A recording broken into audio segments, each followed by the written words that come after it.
Hey everyone, back for part 2 of the series on discretionary trusts. If you haven't seen part 1, please go back and watch it first, and we'll pick up where we left off. Again, quick disclaimer, you'll need legal and tax and maybe credit advice to implement any of this. But back to the overview. Okay, so the purpose of this video is to talk about that structure in a little bit more detail and just really go over all the different roles, all the different players in the trust setup, okay? So if we look at our diagram here, we've got our family trust, we've got our beneficiaries here, and so they're the ones that will sort of receive the benefits, and that might be income or distribution of assets over the years.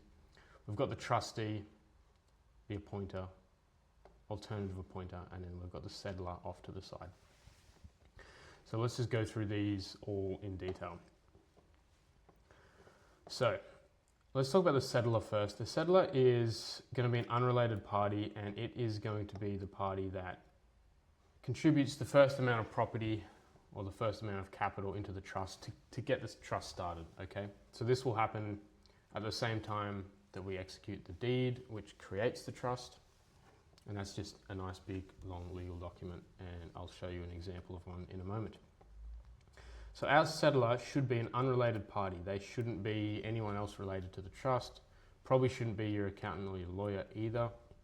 It's going to be an unrelated party that gifts in a sum, and that's usually $10. And essentially that's required to legally create the trust. We need to have trust property in some form.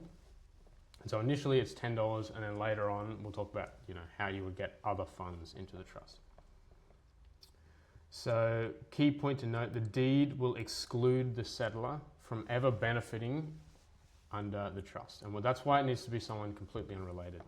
Now normally if you use a service provider to create a trust, they will often have a party there to act as the settler. So it's nice and easy. We don't really need to worry about this. And once that's done, once the trust created, the settler is really a thing of the past, and they don't really come up again.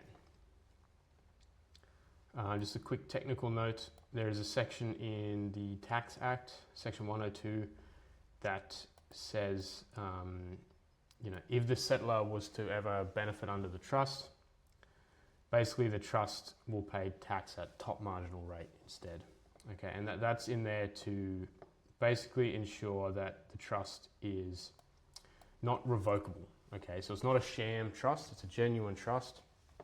And if we fail that, then the whole purpose of the trust is basically null and void, and it's paying top tax rate. Okay, usually not something we need to worry about. That is the settler's job, provide the initial gift. Okay, let's talk about the trustee. The trustee is the person who controls the day-to-day operations of the trust. That could be a person or it could be a company. We'll go through that in a minute in another video. So they control the normal decision making. They hold the assets on behalf of the beneficiaries. And so they enter into contracts. They will be the legal owner on title of property, on title of shares, so forth. Okay, so they're really going to be controlling the trust and deciding, who gets what, or what are we going to buy, what are we going to sell, are we going to run a business, what are we going to do? So they really have the day-to-day control. Okay, the ultimate control, however, really lies with the appointer, and they have basically they have the power to hire and fire the trustee. Okay, so if you think about it, they really hold the ultimate control. So if they want to appoint a new trustee, they can do that. And that we'll go through an example of that in the trust deed. Off to the side there is your alternate appointer. And this is essentially a backup appointer. Okay, we are often asked the question, what happens if this appointer dies or loses capacity? Do we have a backup appointer in the trust deed? Or is there some way where we can, get a new appointer so that ultimate power passes to someone else, and ideally to the person we want it to pass to? Okay, something to think about, and we'll go through that in another video. And then your other sort of key role is your beneficiaries, okay? And so these are the people who are benefiting under the trust. And so typically, let's just say the trust invests in shares and receives interest and dividends every year. Those profits will get passed down to the beneficiaries in a flexible manner, okay? And there's a few different types or considerations of beneficiaries. You can have a primary beneficiary. These are the key people involved, and they're often named in the trust deed. You can have secondary and tertiary beneficiaries. These people are often not named, but they're associated via a relationship, and I will show you an example of that in a second. And those beneficiaries, it can be a natural person, it can be a company, it can be a trust. Okay, so we can distribute funds to people or to companies or to other trusts. Often relationship based, I'll show you that in a minute. Some trusts would distinguish between a capital beneficiary and an income beneficiary. Most deeds probably don't do this, but that would mean if it did, some beneficiaries would be entitled to receive income such as rent or dividends, and others might be entitled to receive capital. And maybe that's when you wind up the trust and you distribute the actual assets of the trust. And in this example, that might be the property.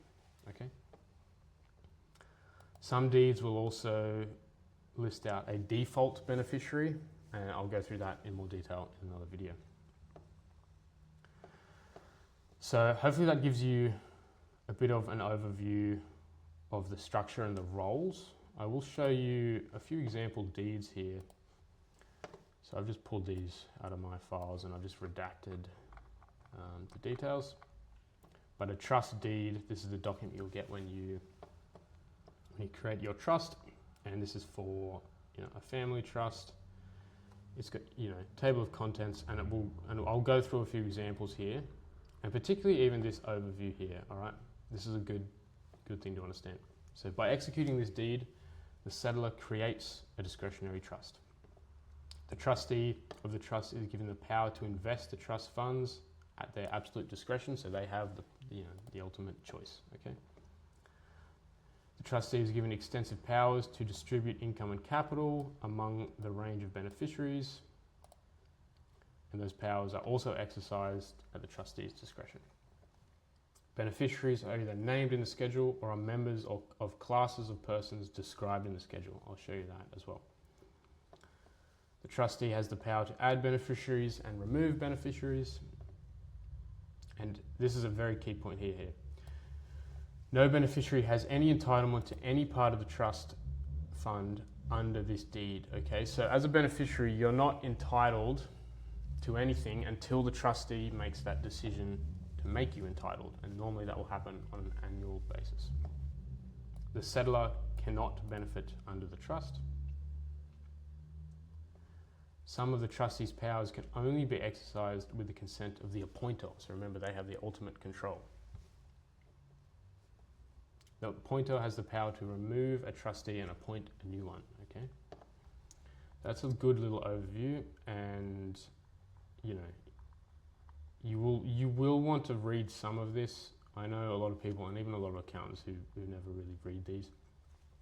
It is critical to read the deed, because if you do something that the deed doesn't let you do, it can be invalid. Okay, so this deed basically lists out all the rules, all the things we can and cannot do, and we need to abide by this deed in order for the trust to actually work in a legal sense. Okay, and so it'll have all our definitions and everything in there. We'll just go back to our summary. I've snipped a few passages out that are important, and we've just read through that overview. I'm going to go down to the beneficiaries section here, and I just want to talk about secondary beneficiaries and what I mean by relationship based. So it's very broad who can benefit under the trust typically, and if you read this here, eligible beneficiaries, a spouse, parents, children, grandchildren, brothers and sisters, nieces and nephews, uncles and aunts, spouses of children, spouses of grandchildren, spouses of brothers and sisters, nieces and nephews, legal personal representatives of a deceased estate of any of the above. So if any of these other people pass away, they're the executor of their estate, also entitled to be a beneficiary. Schools, universities, other bodies, companies and trusts that are under the control or are associated with this whole range of beneficiaries as well.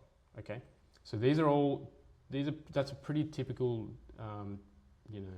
schedule of secondary beneficiaries, and we might want to include or exclude certain people as well. We'll go through that in a bit of detail as well. And we can see here excluded people, for example. The deed will often list some excluded people who cannot benefit.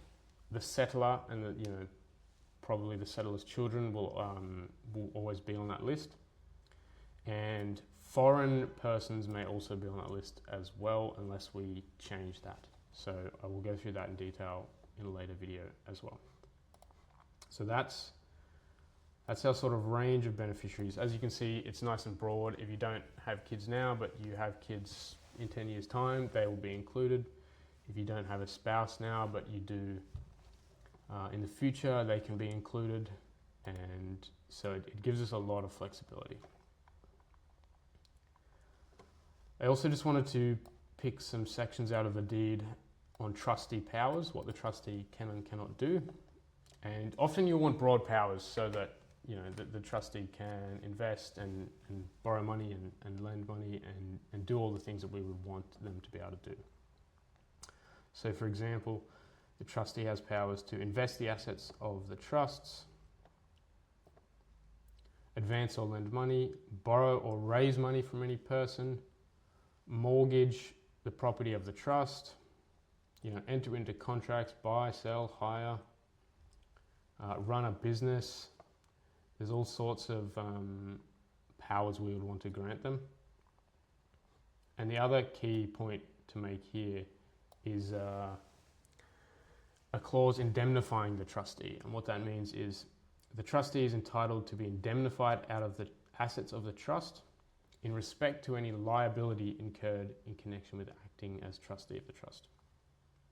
Does not apply if the liability arose to fraud, gross negligence or breach of trust. And what that means is if there's any legal action, if the trust gets sued or the trustee gets sued and they have to pay up some money, they can use the assets of the trust to satisfy that debt. We will go into that a bit more when we talk about risk and asset protection. But those are some key sort of powers and rights of the trustee.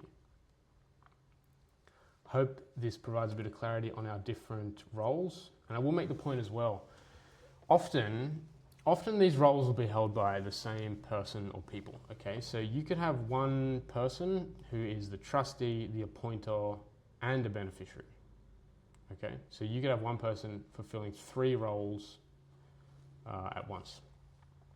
Now that might be the case if you're sort of a young business owner and you've just started the business, we've set up a trust and you're going to be the beneficiary, the trustee and the appointer. And then later on in life, that might change. We might put in place a new appointer for whatever reason, a different trustee, and then other beneficiaries might come into the picture as time goes on. Hope this has been helpful. I'll see you in part 3. Thanks guys, bye.